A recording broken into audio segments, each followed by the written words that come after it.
Welcome to the Self-Publishing Success webinar. Today we are going to talk about constructing your author platform. The last one was on the business of self-publishing. If you missed that one and would like a replay, please contact me and we'll see about getting that out to you. The next in the series is going to be building your book and then marketing your book, which is a very popular one. All right, let's go ahead and get started. We'll have a quick introduction. My name is Kimberly Martin. I am the owner here at Jera Publishing and also a self-publishing coach. And you can contact me at km@jerapublishing.com or 770-642-6400. At Jera Publishing, we are your one-stop self-publishing shop. We offer self-publishing packages, editing and proofreading, interior book design, book cover design, ebook creation, whatever it is you need to get your book self-published, we could probably help you with that. Check out our website at selfpub.net or give us a call or send us an email and you can see what we can do to help you. Before we begin, I wanted to remind everyone that a recording of this audio and slides will be made available to all that registered. I'll be sending that out tomorrow. We will also have a question and answer session at the end of the presentation. So please hold your questions till the end and then I'll have some time to go through and answer all of those for you. Okay, let's go ahead and get going. First, let's talk about what an author platform is. What is it? In essence, it's access to your fans and your credibility. So who do you know that you have access to? Do they trust you or have a reason to? Are they likely to buy your book? Think of it as your presence. It's also a numbers game. So how many followers on Twitter or Facebook do you have? 2,000, 5,000, or do you just have a few? How many people can you reach and tell them about your book? This is one of the reasons you want to build your author platform before your book is published, because you want to reach out to them when it is published. So we're going to talk about the credibility and here in a little bit as well. So when do you start building your platform? It should be done well before your book is launched, when it's published. So some people say up to a year, but at least 6 months. If you're getting closer to your launch and you haven't done anything, get started now. The sooner you start building your platform, the better. One of the common mistakes I hear people say they made in self-publishing is that they didn't stop and build their platform soon enough. They waited until either right before the book was launched or they didn't start building it until after the book was launched. And it's one of their biggest regrets. So start working on this now. It's going to be very hard to market your book if you don't already have an established platform. So what makes up an author platform? One, which was what a lot of people think of as an author platform, is your social media reach. How many followers do you have on social media, such as Facebook, Twitter, and Google Plus or Pinterest? It's also how many mailing list subscribers you have. If you do a lot of speaking events on a routine basis, it's the number and size of those speaking events. How many people can you reach on an ongoing basis on those events? It's also possibly like a YouTube channel. How many subscribers do you have on that? Maybe you're a newspaper columnist. How many people subscribe to that newspaper and read your column? If you're a celebrity, well, that's your platform right there. You have celebrity status. It's also your credibility and your brand. We're going to touch base on your credibility and your brand as we go through this presentation as well. So what platform do you want to do? They're not all the same. For instance, an author of a cookbook might have a different platform than an author that wrote a book on yoga. So the balance of your platform is going to vary from author to author, from book to book. And you want to know what suits your book best. And you should also know your strengths and your weaknesses. Are you a horrible public speaker? Then you probably shouldn't look at having interviews and speaking as part of your platform. You're just no good at it. But maybe you have a great radio voice. Then you can maybe look at building some radio channels. Can you write a lot of articles, a whole bunch? Then blogging is out there. Do you like to socialize? The networking is out there. But it may vary depending on who you are, what type of book you have, and also what your fans are following. What platforms are your fans on? Are they on YouTube? Are they on Pinterest? Which ones you pick to reach them could depend on your audience as well. And a nonfiction author probably is going to have a different buildup of their platform than someone who's writing a novel. A novelist, someone's writing a fiction book, probably focus more on social media, their mailing list, and their previous books they've written and their branding. Where a nonfiction writer might have more of newsletters and an email list. They do a lot of blogging and speaking events, so that might be a different platform there. So platforms, can be a little bit difficult for new authors of novels, but we're going to get into some ideas of how you can develop a platform and what things to talk about as a novelist versus someone who's doing a business type of book. The very first thing I suggest you have for your author platform is your very own website. Your website is your home base. Everything that you're doing with marketing and building your platform, all that should lead back to your website and revolve around it. One of the reasons is that social media sites like Facebook, they can be distracting, and you don't own the control of them. On your website, you should have everything about your book there that people can browse and find all of the information. Or social media on the different pages, they might see a friend pop up and get distracted or not be able to see all of your information in one place. So there are 8 things I think your website must have. You should have an author bio, information about you, the author, and of course about the book. Tell them about your book, a book blurb, book cover, all that information should be up there. You should have a mailing list sign up. Get them to sign up for your mailing list so you can reach out to them down the road. And you also have to give people an incentive to sign up for that mailing list. Just don't say, hey, sign up for my mailing list. Social media links. All the social media platforms that you're on, you should have a link to them so they can follow you where they see fit. You should also have testimonials, words of recognition, your background on the topic that you're writing on, a sample chapter. All these are what I call credibility qualifiers, and you should have them on your website so people can learn to trust you as an author and back up what you're writing. And of course, that buy now button. People see your website, they want to buy that book, give them easy access and an easy way to actually go through and buy that book. And a blog. I do think that all authors should have some sort of blog. Regardless of what you're using it for, you should have it there. Maybe you're just using it to post about upcoming book signings and events, or you might use it to write articles about the topic of your book or your writing journey. We'll get into blogging here in a bit as well. But these 8 things you should look at and make sure you have on your website. Of course, it can have more, but make sure you're having these. Now, we're still talking about websites. How do you get a website? We're going to get a little technical here, but I'm going to try to keep it short and sweet for you. First, you need to register a domain name. Then you need to get hosting for it. And then you need to design that website. So to get your own domain name, you can go to GoDaddy.com or Network Solutions or a few other places that will allow you to register and purchase a domain name. You need to find an available domain name as well. For instance, if the author name is a good one to use here, or the book title. I'd strongly suggest going to something revolved around your author name, though. If you're doing more than one book and have multiple titles, it makes it a little easier to have your name up there and then have a section with all of your books. If you have created a publishing company for your books, don't use the publishing company names. If you're looking for, say, one of Stephen King's books, are you going to search for Stephen King, or are you going to search for the name of his publishing company? Probably you're going to search for Stephen King or maybe the title of his book. So the domain name should reflect that. Registration fees for registering your domain name are not expensive, depending on where you go and the type of domain name you get, .com or .org, for example. You're spending maybe $10 to $15 per year to keep that domain name in your name. And make sure you pay for it every year. It's usually an annual fee.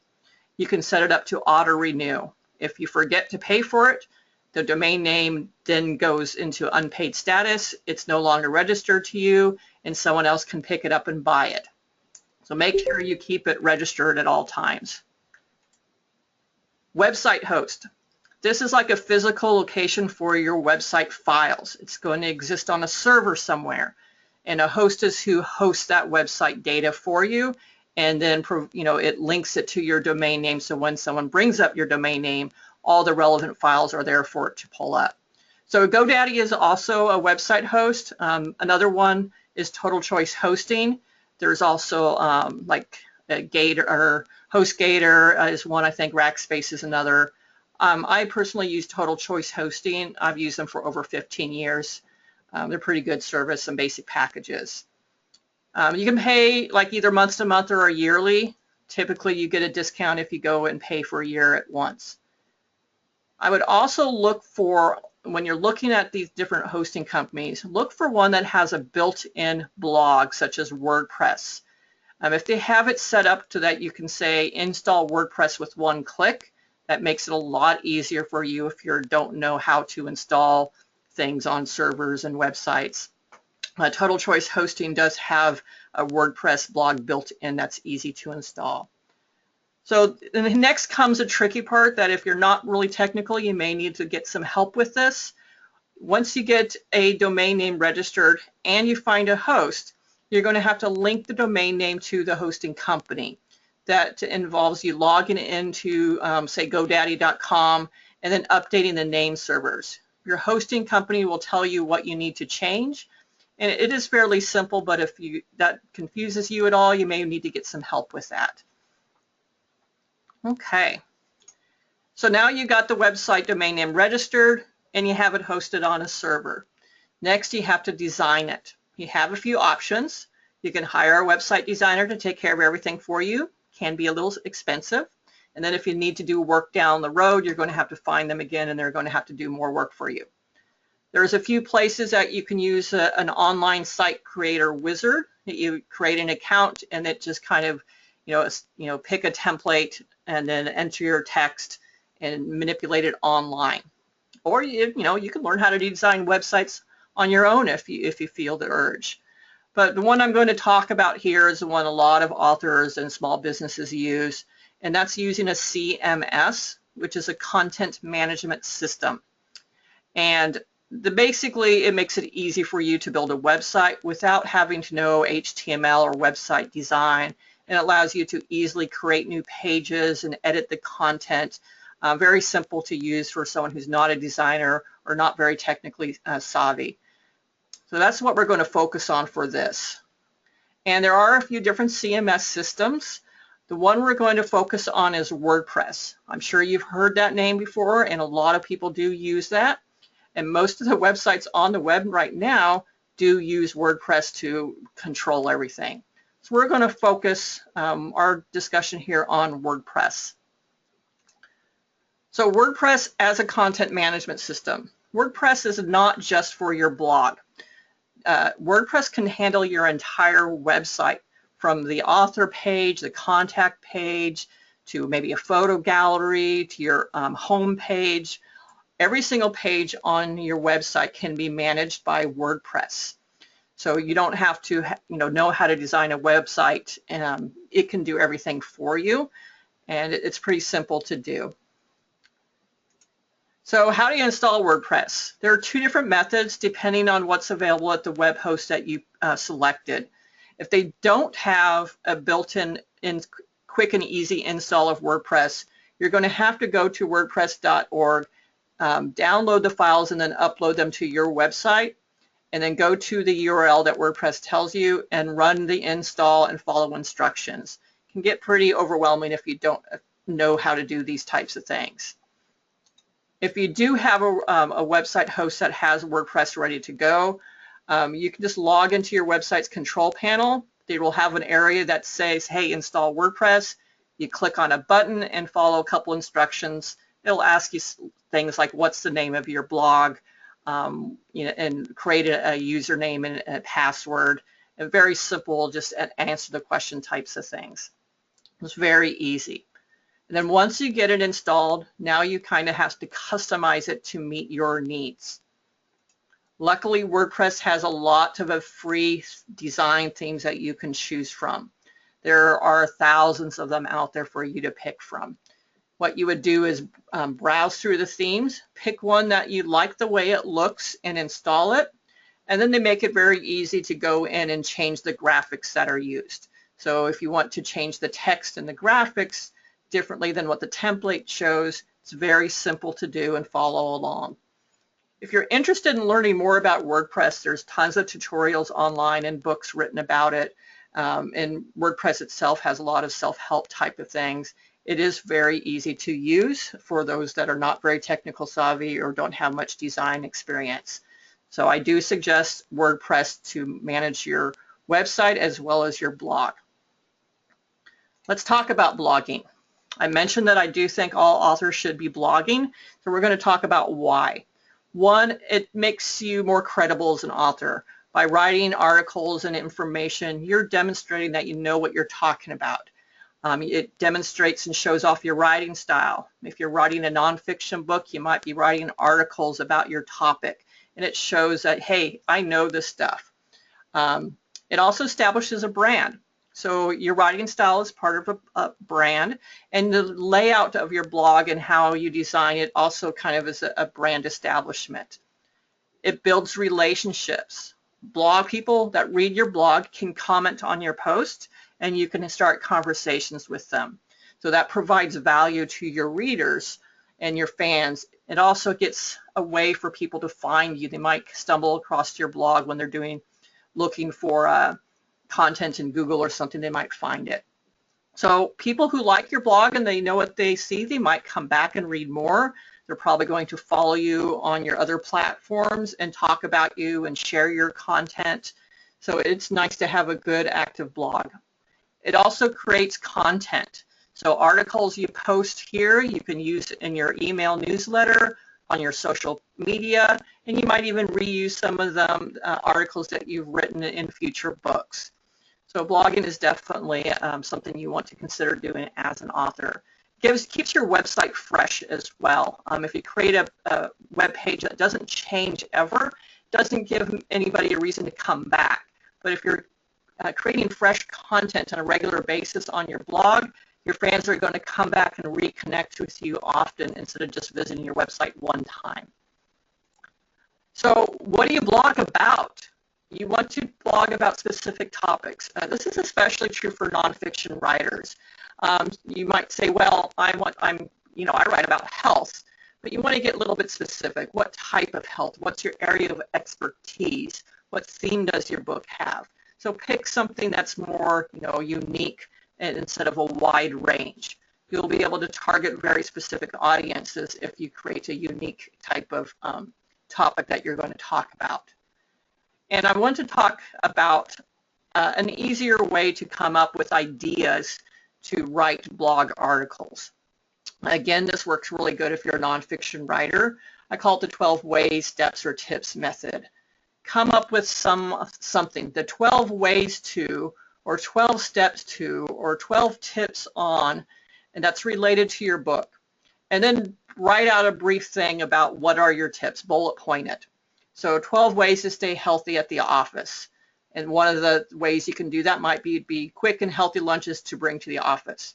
How to say no to those tasty office treats, and so on. Now, your next step is to break each of these bullet points down and expand on them.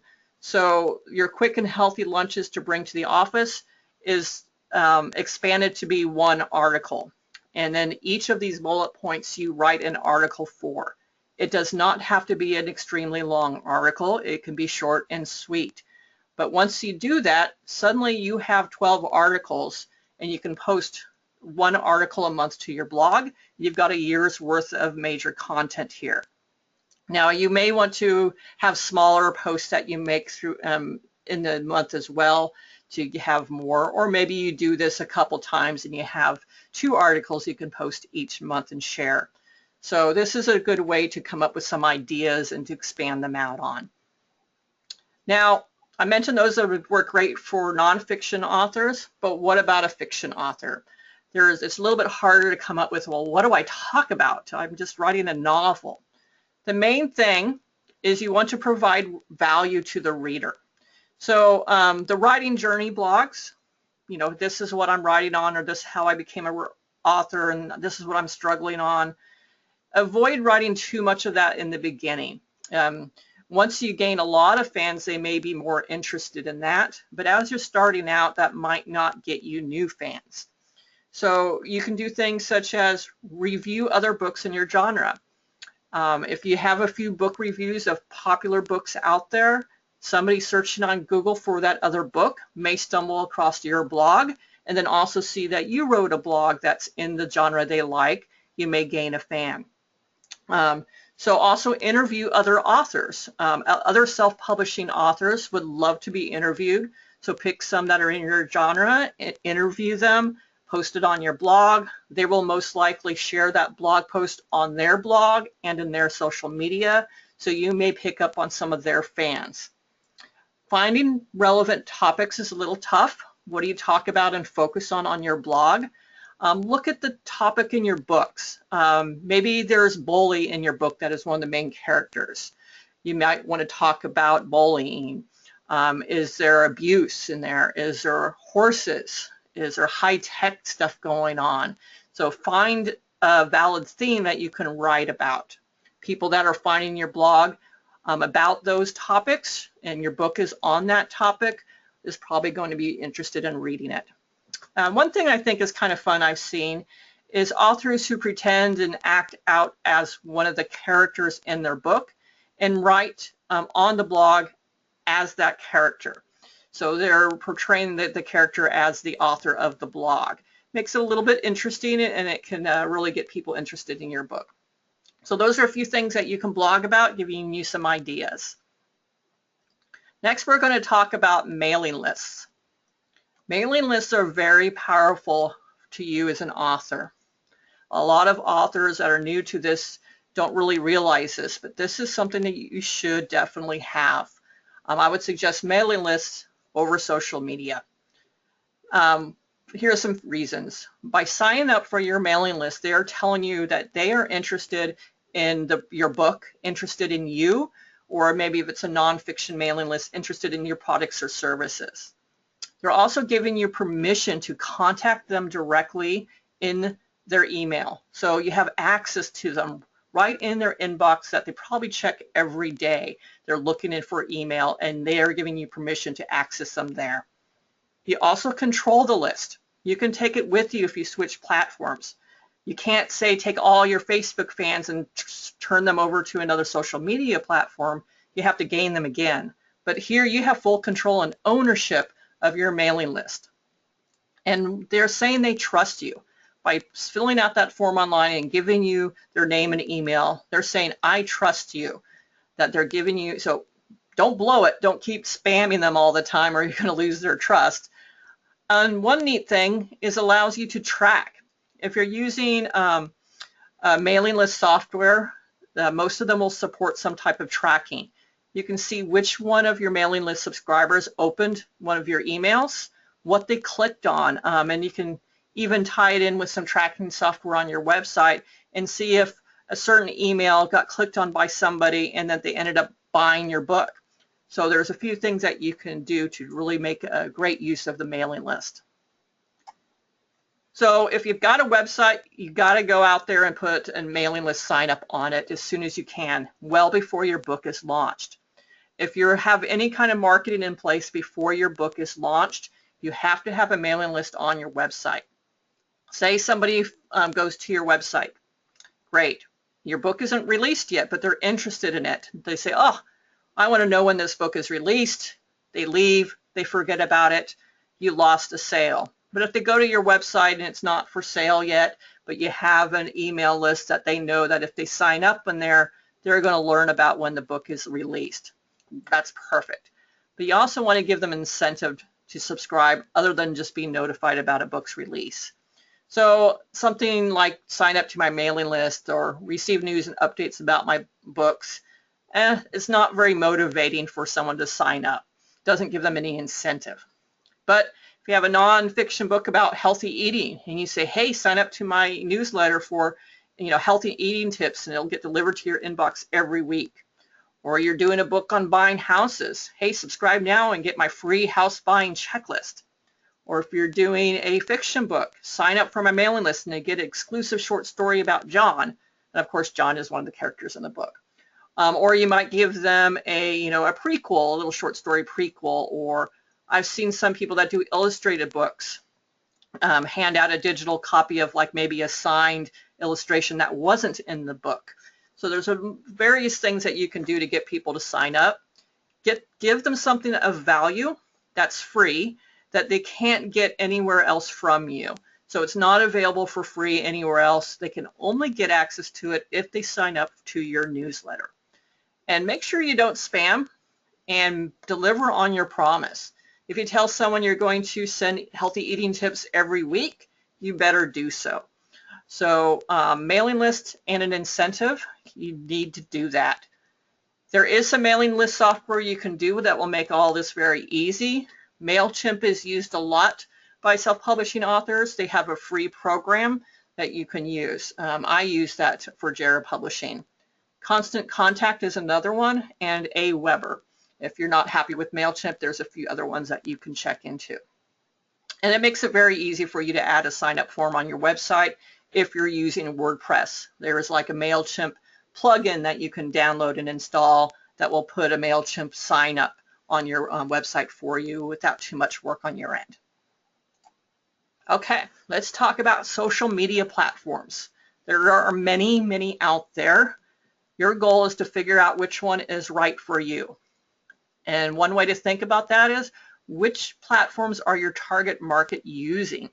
You're going to have to do a little research. Facebook is probably one you should have. Everyone expects you to have a Facebook page, so go ahead and start with that. I do not suggest that you do all of these. It's going to get overwhelming if you try to manage all of these social media platforms. You're going to spread yourself too thin. So pick one to start with, get used to it, get going on it, start building a fan base, and then try out some of the other ones. And if you try out one for a month or so, you're just not getting much response. You're just not seeing many people follow you, or they're not engaging with you or sharing or liking your post there, then maybe that's not the right platform for you and you can get rid of it or just not focus on it. So try them out and don't let it get addictive. You're a writer, you should be writing books, so don't use all of your day on social media. And one of the things that you should not do is create a social presence and then not be present. So if you're going to sign up for Facebook and you're making some posts, but then people are asking and sending you messages or commenting on your post and asking you questions, and you don't respond, you didn't gain a fan, you gained someone that felt rejected and no longer likes you. So if you are going to be on the social media, be prepared to be able to respond and to engage with the people that want to interact with you on those platforms. So we're going to talk about Facebook just a bit. What you don't want to do, although there has been some discussion on this a little bit differently, is you should have a Facebook business page, not just a normal Facebook account. And you can do that by going to the URL listed or just do a search for Facebook page. And you're going to come to a website that looks like this. What you're looking for is the artist, band, or public figure option. So you should click on that. And then it's going to come up with the little question that you can answer. You choose from a drop-down list, and author is an option. And then you would enter your author name. Now, if you have your name is the same as your author name and you already have a Facebook account, and someone searching for that name would then be presented with two options. So you might want to say like, author Jane Doe instead of just Jane Doe to clarify that a little bit. And also want to make sure that it's not already taken. So put your name up there and just click on Get Started, and Facebook's going to walk you through the next steps, which if you've ever used Facebook, how you use your Facebook page is very similar. And you want to create a custom username. And there are some links here that, of course, will be in the PDFs when you get them, that you can learn information on how to use and get a username. Basically, if you're linking to your Facebook page, you want that second option. Otherwise, you're going to get some long numbers, and nobody likes that. So for branding purposes, you should ask for and request a custom username for your Facebook page. Some of them are going to be taken already, so you're going to want to get a little creative. For branding purposes, if possible, you might want to say make it the same as your Twitter handle or other, if you use other social media platforms, keep it the same.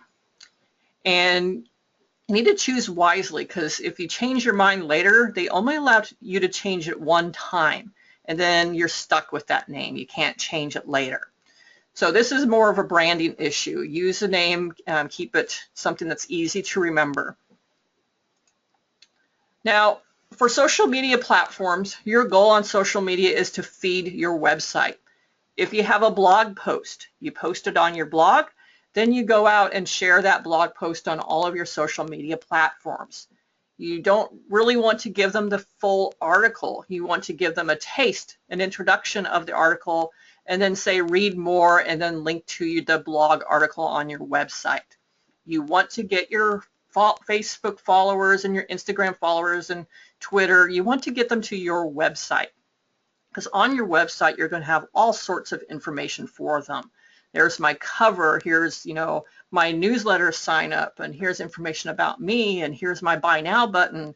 So you want to pull them from the social media sites onto your own website where there's less distractions going on, and it helps them focus on what you're trying to present to them. So just tease them a little bit with these articles and then bring them back to your website as often as possible. It doesn't have to be with everything. You might be just sharing a picture on Instagram or on Facebook that doesn't really need to come back to your website. So you don't have to link to your website in every single post you do on social media. But those blog articles that you spent so long getting ready and putting out there, you should be linking back to those. Okay. So another thing you need to think about is on social media, it's not all about you. So if you start just making posts constantly about, hey, go buy my book, and did you know I wrote a book, and hey, go to Amazon and buy my book, and that's all you're talking about, people are not going to follow you. They're not going to be your fans. That's not why they're engaging with you. You have to provide something of value. They already know you're an author. They already know that you wrote a book and where to get it. You want to talk about it every now and then, but not constantly. Don't bombard them with this, or you're going to quickly lose fans. And talking about your author branding. Who are you as an author? What type of books do you write? What are you good at? What are you not good at? Does your author persona match your personal persona? It might be tough to have a fake persona and use that online when your own personality is completely different. Your writing style, what makes you unique? If someone goes out and buys your book without reading the back cover description, what type of book should they expect to get? I mean, you probably have authors that you follow that you go on Amazon to buy one of their books. You already know what you're going to get without having to know much about it. You know what genre it is. You know their writing style. This is what you're trying to do as an author brand, is just establishing you as an author. Come up with a tagline, author of what? What kind of writer are you? And branding is also a little bit about how you present yourself on your website and social media. Go get a professional headshot taken and then use that same headshot everywhere. On your Facebook profile page, on Twitter, on Google+, everywhere that same headshot should be used. It should be clear when someone goes from one place to the other that this is the same person they're following. And then the color themes and the design elements across all of them should be similar. And if you're a writer of humor, does your website look like a corporate business website, or does it match your style? That's pretty much it. One time I went to a network event that the goal of it was everyone stood up and passed your business card to somebody else. that instead of you standing up and introducing you and your business, the person that you handed your business card had to stand up and introduce you and your business solely based on that business card that they received. And then it gave you a glance and information that, does my business card portray who I am? Does it explain what I do? And it was very interesting. So think about that. If someone goes to your website and looks around, are they accurate? Does it accurately portray you and what type of brand you're trying to establish? So growing your platform. Growing your platform can be very frustrating. When you're just starting out and you're trying to get people to follow you, it's tough. So there's some things that you can do as you're growing your platform. You want to be visible. Your signups for social media should be easy to find on your website. Put your website and everything, your website, your newsletter, your social media presence should be in your book too. At the back of your book, or even in the beginning, you should link to all your platforms. Does your social media platforms link back to your website and include a newsletter sign up? Are you providing value? Of course, if you're not providing value, people aren't going to be signing up for your social media platforms or your blog because there's nothing there that they're interested in. Be engaged. Don't forget about the social part of social media. Talk to your fans, reply to their comments, ask them questions. Networking, not just with your fans, but with other authors. Talk with others who are authority in your field, with your target market. Join online and offline groups. Participate. Be known. Networking with other authors is very handy too. You can interview each other and post about each other on social media, and you pick up each other's fans and grow each other's platforms. Look for opportunities to grow your platform. Seek out speaking engagements, TV and radio interviews. Those are very good things that you can do to grow your platform. I once had someone tell me that, hey, you know, I've got my blog articles, I'm writing, nobody is commenting. So I asked them, do you ever go to anyone else's blog and comment in their, and comment on their articles? And they said no. So go to other blogs. Be active on other blogs, on other forums, in other groups, not just your own. And then often in those profiles, you can link to your signature. In your signature, you can link to your website or your social media. Just don't be spammy, but be active in other groups and be helpful and provide value in other groups and other blogs and other forums. Join forces with other authors. Do guest blog postings. Do blog tours with other authors. Get testimonials from people in your network. Joining forces with other self-publishing authors is a great way to grow your platform. They're not your competition, they're your allies. And growing your credibility. Credibility is your authority in your field is one thing. It's also credibility that people can see that you write well and that you know what you're talking about. So there's credibility is part of your platform and it helps you build your platform. So how do you increase your credibility? Write articles on your topic. We talked about blogging. That really does grow your credibility as an author. Shows in the writing style and that I know how to use a comma. Create webinars and video podcasts. Post them on social media, YouTube, Facebook, wherever you can. Ask your readers for testimonials. Ask other people, your peers, for testimonials. This can be done after your book is published or before, and then post those on your website and in your social media. Write guest blog posts for other blogs. Borrowing other credibility, I've talked about that a bit, where you can, interview other authors where they're going to share. That's really helpful to grow your credibility as well, because they're going to talk about you. Being active in other forums, blogs, as I mentioned, if you provide value in other people's areas, it's going to grow your credibility. And of course, have a well-written and well-designed book. If someone buys your book or comes across your book, and no matter how well you have established yourself online presence, as soon as they buy that book, if it has a sloppy cover and full of grammar errors and it just is just not good, it's very amateurish, you're losing credibility at that stage. A poorly done book does not help you grow credibility. And then, of course, we talk about one of the best things you can do to grow your platform is to write more books. One of the biggest mistakes you can make, especially as a fiction writer, is giving up after your first book. It takes time to grow your platform. And many fiction authors report that everything really starts to take off after their second or third book. The first book, it's hard. It's hard to build fans before your first book is published. It's a little easier with business books because you have a lot of topics you can talk about. But as a fiction writer, not so much. So get that first book out.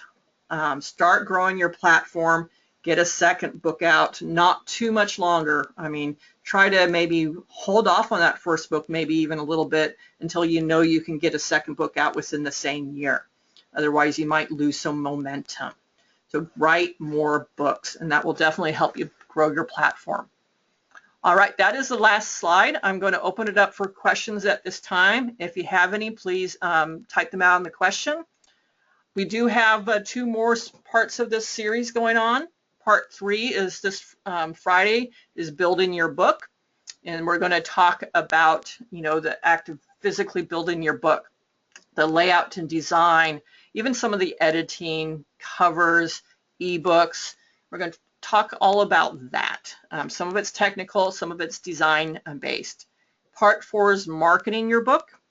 It's going to be putting your author platform to use. Now you got your author platform built. How are you going to put it to use? What are some marketing strategies that you can implement in marketing your book? Okay, I've got a question that says, how do you feel about sites like Hootsuite to manage social media content? I like them.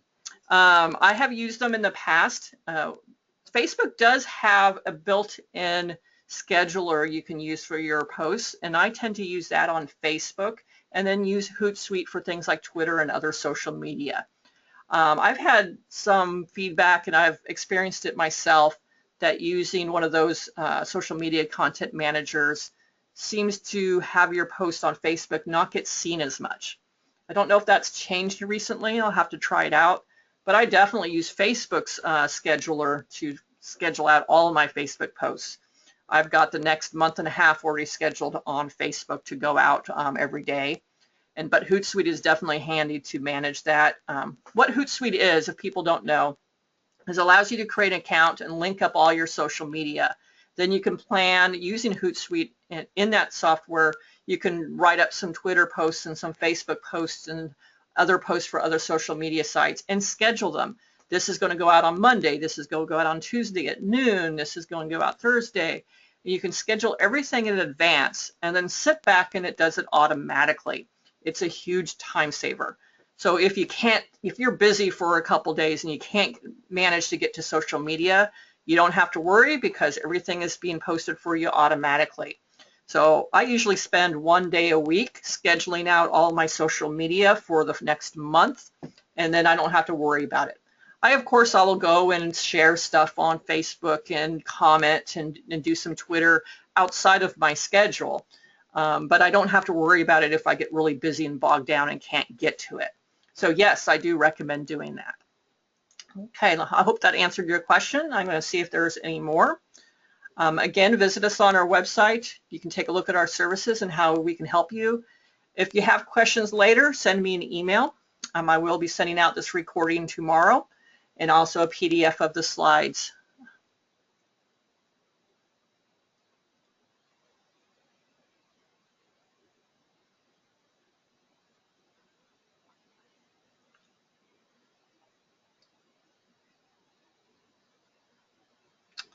Okay, I don't see any more questions, but I'm going to keep this open for a while to see if any more come in. Otherwise, thanks again for coming, and I hope to see you at the next one on Friday.